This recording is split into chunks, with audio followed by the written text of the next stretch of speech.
I would like you guys to listen very carefully to the way that John Glenn conducts himself in this scene, and I have to say that he has let me down considerably. And I don't know what I was expecting an astronaut to do in these circumstances, but I feel like more than this.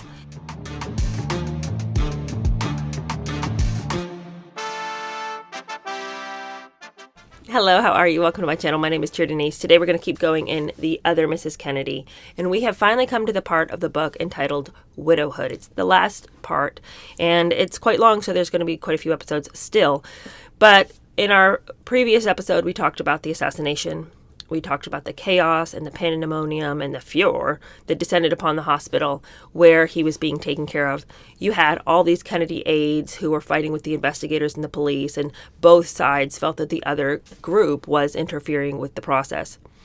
And the thing that really stood out to me in that episode was, when you're a kid and you think that when you grow up, you're always going to know the right thing to do. You think you're going to know the right thing to say. You have this idea that the grown-ups have it together and that there will be a day when you age into knowing how to behave and what to do in all the situations. That episode to me really illustrated the fact that even as adults, we don't know what we're doing. The strapping him down to the gurney and running so fast you're losing control of the gurney, and everyone's screaming and everybody's carrying on, and then there's fighting and people are punching each other. And egos are in play, and some people are screaming and can't hold it together. Some people are like Ethel and very stoic. And so it sort of illustrated to me this thing that continues to be revealed to me one day at a time as an adult, that there really isn't a time when you wake up and the grown-ups are the grown-ups that you thought they would be. As a kid, you just think that the grown-ups will know what to do when there's a tragedy, when there's chaos. And so many times as an adult, I've realized it's kind of the adults creating the chaos. Anyway, that's a side note. But today we're going to keep talking about the aftermath of that assassination. And of course, we haven't had the funeral yet. And when I tell you that Oppenheimer brings the color to this wild, wild chapter, I am so impressed with how many people who he got on the record talking about their experience. And it's just story after story after story, and personal experience after personal experience that really creates such dynamic storytelling in this chapter. Cannot compliment Oppenheimer enough for the time and care he took to find out everyone's experience in this scenario. So I hope you'll enjoy this as much as I do. This chapter is entitled Going Home, and obviously they have to transport the body from the West Coast to the East Coast. From the moment Bobby was shot until he was buried, Ethel rarely left his side. In his death, as in his life, her sole wish was to be with him. Around noon on June 6, Bobby's body was taken from the mortuary at Good Samaritan, where the 6-hour autopsy had been performed, and placed in a blue-gray hearse for the ride to the airport. Outside the hospital, a crowd of 5,000 stood vigil, many weeping. Ethel got in the front seat with Ted for the 30-minute ride to the airport, where thousands more stood in silence to say their goodbyes, some tossing flowers near the ramp leading to the plane. An airport lift truck raised the casket, draped with a purple cloth, to the front entrance of the jet. Ethel, Ted, and the widow's 3 eldest children rode to the doorway with the casket, while other members of the family, led by Jackie, entered through the plane's rear door. Jackie had been apprehensive about boarding until she was assured that it was not the same plane that had borne Jack's body from Dallas. The plane carrying Bobby's body had actually been on its way to Japan with Kennedy's cabinet and staff members when word was received that the president had been shot. For part of the flight, Ethel lay against the coffin, at one point falling into a fitful sleep. Seeing her lying there, a passenger came forward and put a pillow beneath her head and rosary beads in her hand. Ethel awoke for a moment, looked at him, then fell back to sleep. Young Joe Kennedy stayed with his mother while she slept. It was he who had suggested the rosary beads. His uncle Ted, the new family head, the sole surviving brother, also stayed next to the coffin for the entire flight. About an hour out of New York, Ted too fell asleep, snoring loudly. Others came forward and took turns lying next to the casket. Meanwhile, Pat, Jean, and Eunice sat with Kathleen, Joe, and Bobby Jr. behind the coffin. For the first hour, 2 of the world's most famous widows, Jackie and Ethel, sat together, talking quietly. Then the recently widowed Coretta King, who had flown to Los Angeles the previous evening, spent time with both Ethel and Jackie. What a decade of tragedy the 1960s were. The flight, though, was not altogether solemn. after we got 10 or 15 minutes up in the air, recalled George Plimpton. The natural spirit of those people who surrounded Ethel and the senator began to break out. People began to move up and down the aisles. When Ethel came through the plane, everyone saw that she was trying to put a face on all this, and it gave them a release, I think, and they were able to start functioning. At times, Ethel walked up and down the aisle asking friends where they were planning to stay in New York and how they were holding up. She even managed to joke and banter a bit, discussing what she would wear to the funeral. Personally, she despised black, she said. Amazed at her apparent calm, many wondered how she could possibly act so normal, and worried what would happen in the future when the shock wore off. Some noted that it was the first time they had ever seen her appear so relaxed on a plane. If Bobby had been alive on that flight, a friend who was aboard observed years later, Ethel would have been strapped in, fingering her beads, a nervous wreck. During that flight, there was a serenity about her I'd never seen before. It would take a trained psychiatrist to figure out the reason. After all, the worst had already happened. What more was there for her to fear? Dr. Blake Watson, who accompanied Ethel on the flight, said later it was virtually impossible to tell she had just undergone a trauma. Physically, she was fine, too, her blood pressure, everything. I was surprised. I admired her for being such a lady and holding up the way that she did. Now, remember this guy, Blake Watson, because his name's going to come up later. Remember, he is the obstetrician that Virginia had asked to come and be with her while she was at the hospital, because Virginia was really worried that Ethel would have complications with the baby because of the strain of the trauma. So Blake Watson, though he was not her doctor, had come and been with her and had bought his own ticket to fly out with her to the East Coast. So just remember his name, because he's going to come up and we need to talk about it later. Sander Vanacore, one of the few journalists on the plane, remembered later, Ethel tried to cheer up everyone. She tried to lift everyone's spirit in that moment of sadness and great grief for herself. People would come up to her and offer their condolences, and she'd say, "But are you all right?" She'd smile and they'd talk, and she'd try to console them. It was a great act of dignity and courage on her part. I must say that I am really impressed by the way that Ethel treated everyone around her at the time of Bobby's death. I don't know. There's some stories where, she was unkind to somebody or whatever. Although, considering the strain and the shock she was under, I think we can all give her a pass on that. But specifically, I'm impressed because when she could have fallen apart and everyone would have given her a pass for it, and everyone would have been like, "Oh, that's fine, of course you're sad, crying uncontrollably, please do." But she considered how everyone else was feeling. And she tried to hold up everybody else in a time when she knew they were grieving too. And I think that there's a lot to be said for the bravery that it takes to minimize your own feelings for the moment to help somebody else get through a hard thing. Not to say I'm never going to feel that, but just to say, what can I do? How can I help this other person who is grieving? When you would be within your rights to have a come apart, and no one would judge you if you did. But to say, I'm going to wait to have my meltdown so that I can help that person over there. And I think that we don't do enough of that anymore. We've decided as a society that if you do not give voice to every emotion that comes across your heart, you're lying to yourself, and you need to not deny yourself those feelings. And what I'm saying is, don't deny yourself, but put off. If it would be advantageous for those around you, if you could help somebody bear up under the weight of a thing, then maybe be brave and courageous and do the hard thing of saying, I will allow myself to be sad later. But what they need is my strength. And what can I give in this moment towards that end? Anyway, not everybody can do it. And I still think that Ethel, if she had wanted to cry and cry hard, that would have been fine too. I would never have judged her for that. I'm just saying I admire the fact that she was courageous enough to think about somebody else in that moment. But while Ethel might not have been super emotional, there are a lot of people around her that were. And Sander Vanacore, who was on the plane with them, made the decision to report about it and to talk about what he'd seen on the plane. And that was something that Ethel did react to quite negatively. The book says that part of the NBC News team handling around-the-clock coverage of the assassination, Vanacore went ahead and reported the emotional scenes that he had witnessed aboard the plane. This infuriated Ethel, who prompted Mankiewicz to issue a statement. Everyone who was on the plane was there on the basis of friendship, he said. No one was there as a reporter. Everything was private, and that is how we intend to keep it. Years later, Vanacore recalled the incident and said, I'm sure I was told she was pissed. I called Steve Smith and said I was sorry if I had done anything that offended anyone. But I told him I thought the story should have gotten out. What was the sense of my going on the plane if I couldn't report it? No one ever said that I couldn't. If it was appropriate or not to do, it never crossed my mind. I was a friend, but a reporter too. This town was full of reporters who were Kennedy friends. In the air, George Plimpton recalled, everyone felt insulated from the reality of what had happened and what was to come.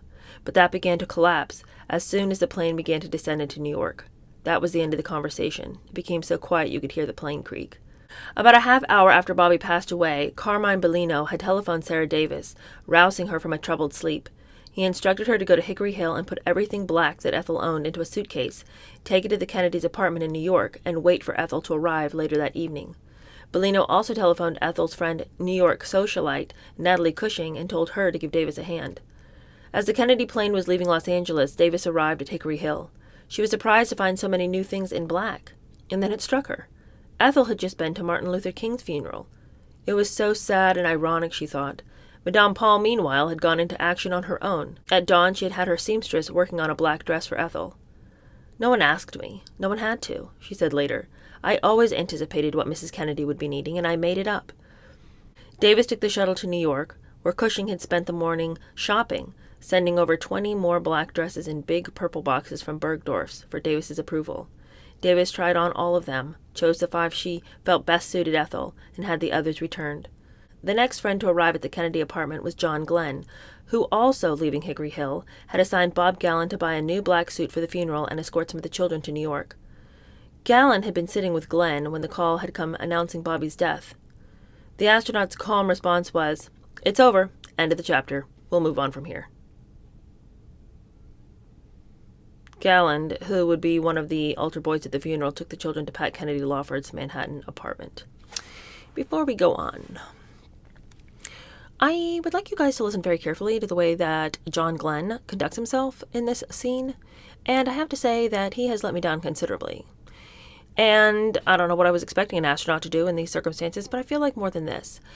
When they were in California, he had told Bob Gallen he would come over and help Bob rouse the children and tell them the news. He told Bob he was going to do that, and then he just never showed up, which is kind of a big thing to kind of leave someone hanging on. You know what I'm saying?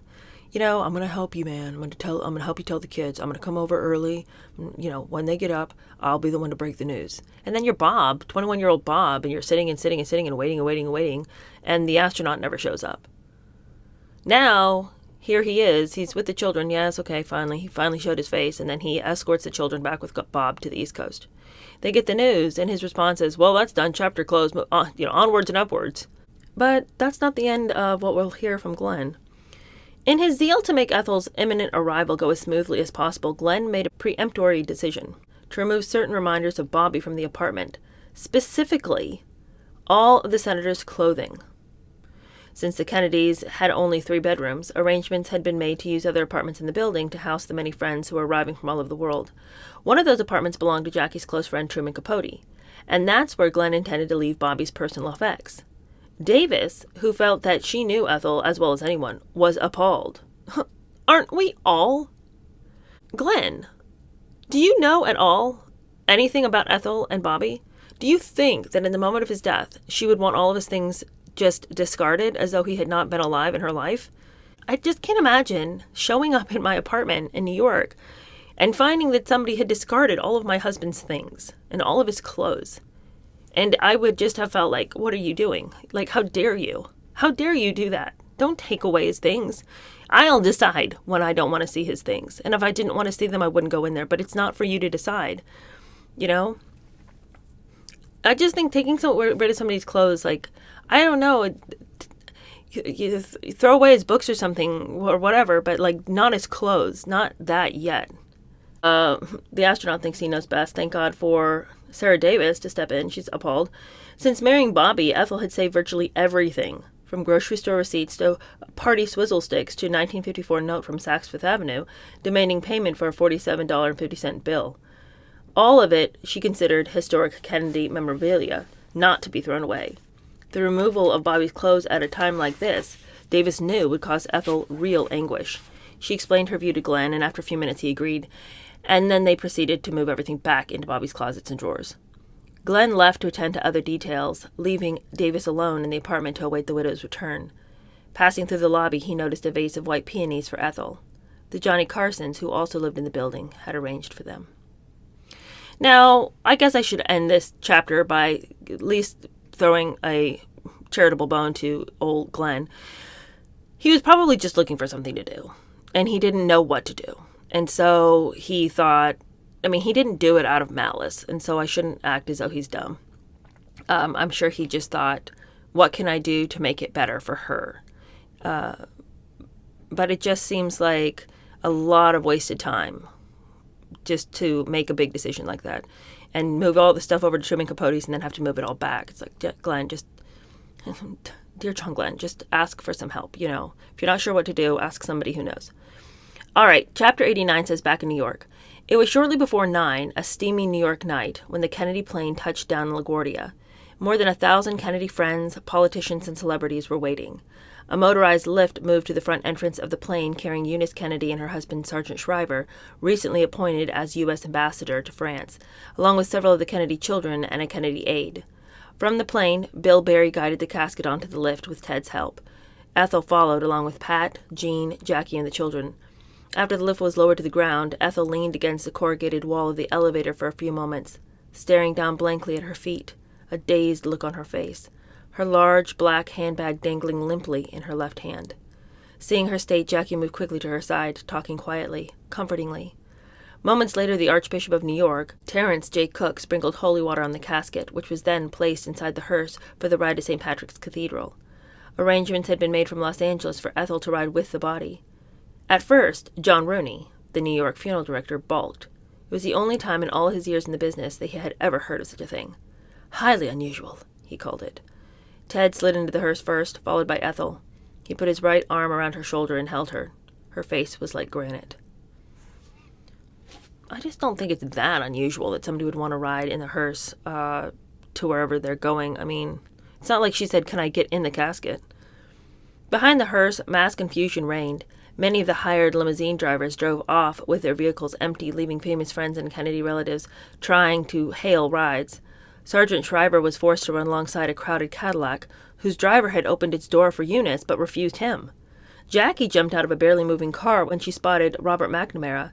He darted between two cars to be at her side as she burst into tears and buried her head against his chest. Coretta King was forced to walk 20 cars to the rear with her party until she could find a vehicle. Andy Williams, who would be part of the service at St. Patrick's, and his wife, Claudine Longuette, stood forlornly with their canvas suitcase, waiting until a policeman could flag down an empty limo. Finally, the motorcade of 26 cars, escorted by 4 motorcycle policemen and a police cruiser, began to drive to St. Patrick's, passing clusters of people waving silently. By the time they reached the cathedral at 5th Avenue and East 51st Street, a crowd of thousands was waiting. Rose Kennedy, in black, had arrived ahead of the others and had already prayed. When she saw Ethel, she put her arms around her and they talked quietly.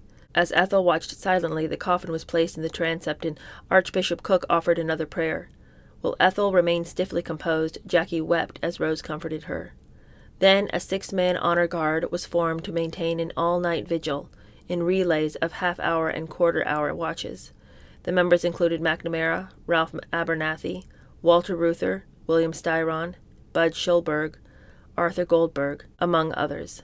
Ethel and the family then left the church. Only Ted remained behind until well after midnight, standing, pacing, crying. Once Ethel left the cathedral, Secret Service agents kept in constant touch with the Kennedy apartment. Finally, they reported, "We're in the lobby." Fearing Ethel would be on the verge of collapse, an emotional wreck, Sarah Davis raced down the hall and stood before the elevator, prepared for the worst. But when the door opened, Ethel was once again smiling and composed. "She looked incredibly great. I couldn't believe it," Davis remembered. Ethel gave a big hug and squeezed her hand comfortingly. Her first words were, "Hey, kid, have you got a beer in there?" It would have been just another evening at the Kennedys, Davis thought, wiping away her own tears. She was so steady, she was so very strong. She was obviously living on borrowed time. Davis said later, Ethel wasn't shaky at all. She could get shaky very easily on a lot of other different subjects, but she was not shaky then. It was almost like she didn't realize what had happened. That's the way it was for the whole time. Ethel had arrived at the apartment with Rose and the Kennedy sisters. "They were acting the same as Ethel," said Davis. "It was like another big campaign thing. Everyone talked about everything. But what had happened? I remember Rose Kennedy said to Ethel, 'I love that coffee table. Where did you get it?' And Ethel said to me, God, kid, do you remember where we got it? That was the atmosphere, and that's the way they were. It almost made me turn Catholic because I thought if you can take death that well and be so sure that your beloved person is in heaven, well, that's the best thing I ever heard of. Others began arriving at the apartment, including Dr. Blake Watson, who, like Davis, was astonished by the upbeat mood. Sometimes you go into a situation like this and there's nothing but crying, he said. But there was no emotion at all in that apartment. I talked to Rose Kennedy for quite a while, and, well, she did say, what a tragedy it is. She never once became emotional or shed a tear. Ethel was the same way. She sat around and greeted the different people as they came in, mostly different members of the family. I tried to get her to rest. Finally, at around midnight, I got her to go into the bedroom and go to bed.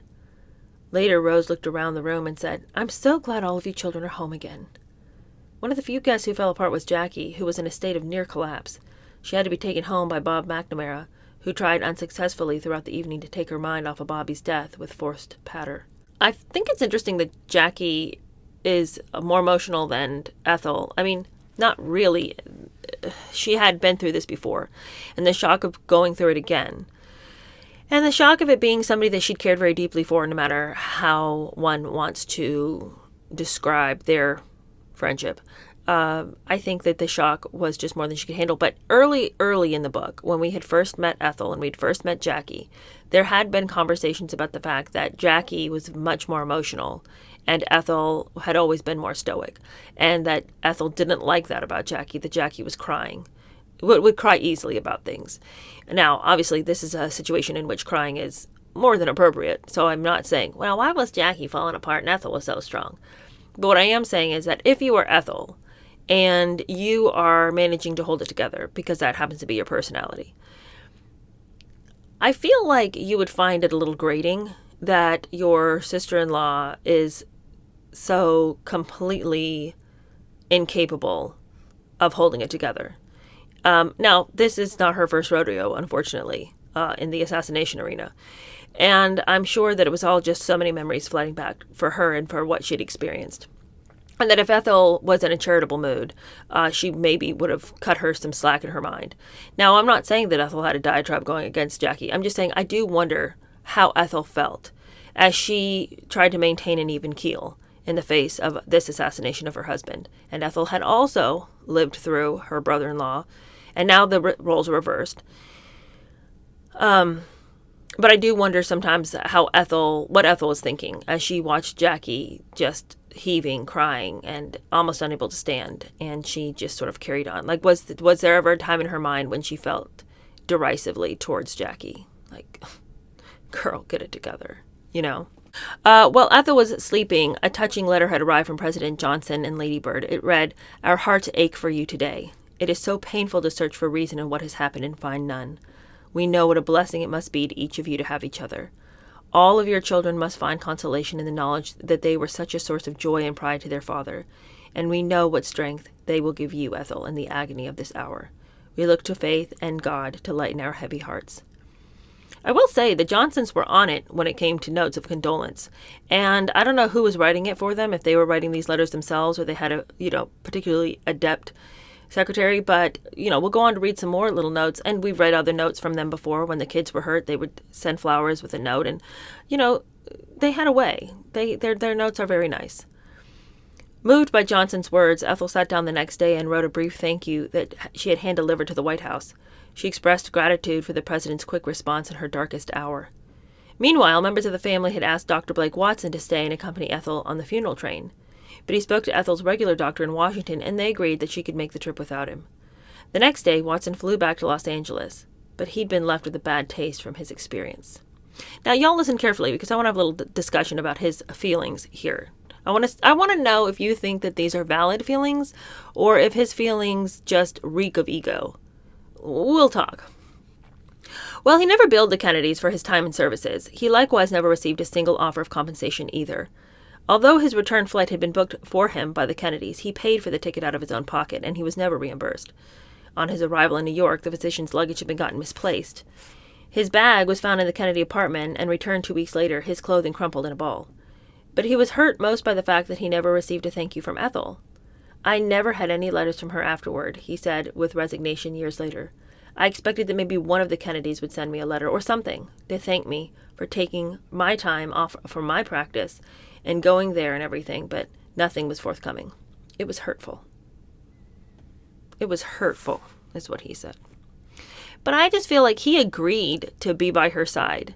And if taking time off of his practice was going to be an issue for him, and he couldn't spare the time, then when they booked his flight to fly out that way, Ethel clearly didn't need him. She was fine. Physically, her body was not even physically responding to the trauma. Her blood pressure wasn't going up. She was okay. And the necessity of his presence really was non-existent. Yet he chose to go because I think it made him feel important that he was there at this vital hour. But the fact that they didn't recognize that it was important that he came is what left a bad taste in his mouth. But so what he's saying is he did not want to offer services if he wasn't going to be thanked. Well, quite frankly, Dr. Watson, that leaves a bad taste in my mouth because I just feel like you had a choice to be there. Nobody put a gun to your head and said you had to go. You went because important people wanted you. Would you have done the same thing if Susie Nobody needed you? And so he goes because it's exciting, even though it's a traumatic event. It's exciting to be wanted by people who are of some note. So he goes and he's by her bedside. But the fact that she didn't think he was important enough to thank is what really got on his nerves. Now, of course, it would have been a great thing if somebody, I'm not saying Ethel because she's got some things on her mind, but somebody in that vast array of people who are writing thank you notes, making calls and everything, had remembered that Dr. Watson had been there. He did go out of his way. But for him to want to, years later when he's interviewed about it, say, it was very hurtful to me because nobody sent me a thank you card. Maybe you could just think about it as you were an assistant to somebody in a moment of historical significance. And maybe that's all you need. Like, you were there and you know it. Do you need somebody to notice you? Or can you not know yourself that you gave your time and services? And yeah, it just seems like somebody's husband was just assassinated and she was just left to kneel in his blood. And it just seems to me like you might not be so self-centered that you would feel that a thank you note was in order. I do think he went out of his way, sure. But his necessity to be thanked and saying that he was very hurt seems a little over the top to me. But maybe I'm wrong. What do you think? What do you think? Do you think that he was right to be indignant? Just to this extent? I'm not saying that you wouldn't cross your mind like, well, it would have been nice to get a thank you note. But to call it hurtful and to be this upset about it seems interesting. Ethel spent the early morning hours with Sarah Davis trying on dresses, discarding the ones she didn't find suitable. Adolfo arrived at the apartment to design a black pillbox hat and veil, which he promised he'd have ready before the next morning. Then the hairdresser, Kevin, arrived to do Ethel's hair and the hair of some of her friends. Ethel always wanted to look her best for Bobby, said Davis. She did it for him. Friends had begun streaming into the apartment, and Ethel greeted them with smiles and words of encouragement. Don't cry now, she told one visitor, patting her shoulder. We'll all have a good cry later. By afternoon, that apartment was just a complete pushy madhouse. There were people all over the place, one guest remembered. You know how Irish wakes are? It was sort of like that. Ethel was very strong, very pulled together, but I noticed that look that she'd get in her face at Hickory Hill when she really just wanted everyone to get the hell out and give her and Bobby some privacy. When Teddy arrived, the two went into the bedroom. With Ethel lounging on the bed, Ted practiced reading the eulogy he planned to deliver at the funeral. The bedroom in that apartment had become her sanctuary during those trying days, a friend said. It was the only place she could get away from all the other people who were pushing around in the front of the apartment. After listening to Ted, Ethel put on a black silk dress. She left the apartment accompanied by some of the children, friends, and relatives to attend a private low requiem mass at nearby Holy Family Church where she and Bobby had met Pope Paul 3 years earlier. Rather than drive, she decided to walk, a decision that was based in part on the public relations value. There always was a little drama in her, and she knew of all the reporters and photographers who would be staking out the apartment, so she thought, let's give 'em a real Kennedy show, a family insider said. Ethel walked at a brisk pace, her sons Joe and Bobby Jr. on either side and Kathleen close by. Earlier, young Joe, for the first time in public, had given way to tears after serving on his father's honor guard at St. Patrick's. For a half hour he had stood silently, moving his fingers over the coffin's mahogany surface. When he was relieved from duty, he went to the communion rail with tear-filled eyes. In the ambulatory, he had put his hands over his face and wept. Bobby Jr. also stood in the honor guard and was later reduced to tears as he knelt to kiss the coffin. As Ethel's entourage neared Holy Family, an ugly scene was being played out by a Kennedy groupie, the recent wife of a close family friend. She was just horrible, someone in the gathering recalled. She kept pushing her way up so she could walk beside Ethel and get photographed. She just sort of took over and was ordering all the best friends around, and she was very much a newcomer on the scene. We were all nauseated by her, and then finally someone told her to knock it off. Ethel tried to look calm, but she was furious. Meanwhile, 4 Army Green Beret sergeants approached Ethel and asked if they could join her. When one of them, Sergeant Major Francis Ruddy, explained that it was he who had placed the wreath on the grave at Jack's funeral, Ethel embraced him. After the service, Ethel and the children were driven to St. Patrick's, where they joined with thousands of mourners who had come to pay their final respects. Ethel led the children into pew seats beside the bier. Before sitting, she crossed herself and then sat, as if transfixed, staring at the closed coffin. For a few moments she and the children bowed their heads, then stood beside the coffin. It was then that Courtney broke down and cried. In the process of comforting her, Ethel's strict composure and stoic dignity faltered, and she wiped her own teary eyes for the first time in public. Ethel touched the coffin gently, then with the index and middle fingers of her right hand she blew a kiss to the casket and quietly left the church. She went downtown to have lunch with the Douglas Dillons. The Dillons had caviar and champagne, recalled one of the other guests. And Radford Johnson was there, and he'd never tasted caviar before, and he wouldn't taste it even though Ethel tried to coax him and then started kidding him about it. It was all very weird because Ethel was acting so natural. Isn't caviar and champagne kind of celebratory food? I don't know much about it. That's not my echelon, but it seems a little jolly, doesn't it? The Dillons' lunch was one of several upbeat events that Ethel attended in New York during those horrific few days. A friend remembered being with her when she was dressing to go to one of the parties. She was trying to get dressed really quickly and was having trouble finding underwear, and then she pulled out this gay flower print bra, and she put it on, and I said, "Ethel, are you wearing that?" And she whirled around and said, "The Merry Widow. Bobby would love it." Well, no one's going to see her underwear. I mean, must she be wearing black from the skin out? During the funeral planning, Jackie had telephoned her friend, Leonard Bernstein, to get his help with the musical program. When Jack was slain, it had been Bernstein who was able to get the New York Philharmonic together with a chorus and soloist to perform Mahler's Second Symphony on CBS. Bernstein promised Jackie that he'd do everything he could, but he immediately ran into a brick wall dealing with the leadership at St. Patrick's. In the midst of his discussions, he got a second call from Jackie. She told him that Ethel had certain wishes, that nuns from Manhattanville be permitted to sing things she had remembered from her youth, that Andy Williams be allowed to sing Ave Maria, and that the Navy hymn be sung. When Bernstein explained to Jackie that he was having enough problems with the leadership without the new requests, Jackie ordered brusquely, "You just insist. You tell them that's Ethel's wish. It'll make her feel so much better and bring her such comfort if she can have these things." Bernstein was most appalled about Andy Williams, who was not his idea of a serious performer. But he duly passed on Ethel's wish list. As he had expected, the church officials were horrified. "It's out of the question. We can't do it." Friday night, Jackie went to meet the Archbishop Cook to try to smooth things out, but he told her it was no longer necessary. Ethel had been there a half hour earlier and had personally resolved the problem using a bit of muscle. Now this is very odd. This is very odd wording, and I think we're seeing a little bit of Ethel's stress coming out. When Ethel brought up Andy Williams' name, the clergy round the table had adamantly refused. They couldn't permit him to participate because Williams was the son of a Protestant minister. Heavens to Betsy. They suggested a different soloist. Ethel, furious, banged her hand on the table and boomed, "Absolutely not! He's a close personal friend!"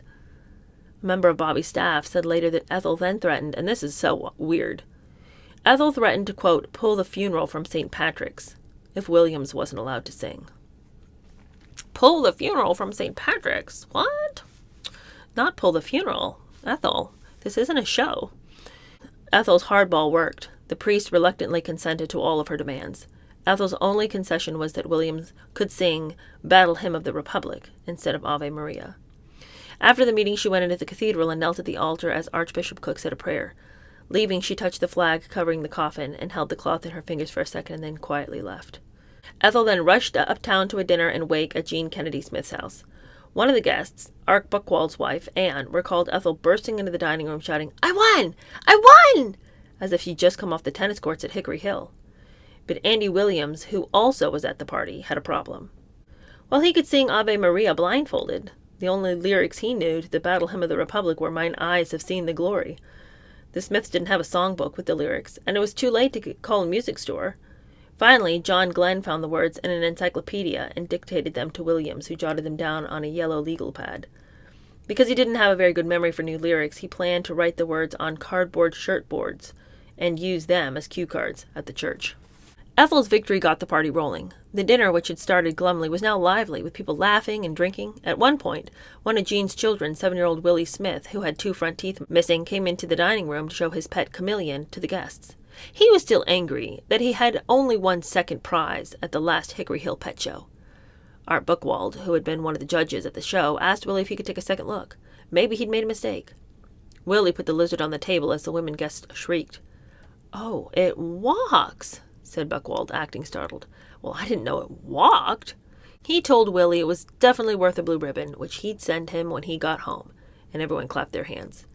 Later that evening, the gaiety evaporated when Ethel learned that the family of the man who killed Bobby had sent a telegram to her saying that they were praying for peace. Ethel told a friend, "I never want to hear his name said to me again. Anyone who does is not a friend." Then she went to sleep, prepared to bury Bobby. And that concludes today's episode, but tomorrow we're going to read about the funeral. And you guys, the funeral, just getting to the funeral was intense. And when they are going to take the body from St. Patrick's down to Washington, they go on a funeral train. And the chaos that happens because of that funeral train was something that I had never heard about ever. And I can't believe I'd never heard about it because it's so shocking. And I guess everything else was just shadowed by the death of Bobby Kennedy, so that the other trauma and tragedy that ensues because of this train was just sort of papered over. And I'd never heard tell of it, which isn't totally surprising. But anyway, stay tuned for the next episode because it is shock on shock on shock. And then we're going to get into the mother that Ethel becomes once Bobby's gone. And I'm sad to say that that stoicism that she reserved for people around her was not extended to her children. And while she's not going to cry all over her children, she is going to be very angry with them constantly and continually because she's overwhelmed. And she's going to blame the kids' existence for her unhappiness. And it gets really, really sad. So there's a lot to unpack in this part, and we have barely scraped the surface. So thank you all for listening. Thank you for being patient with my sides, and I will see you guys very soon later this week. Bye.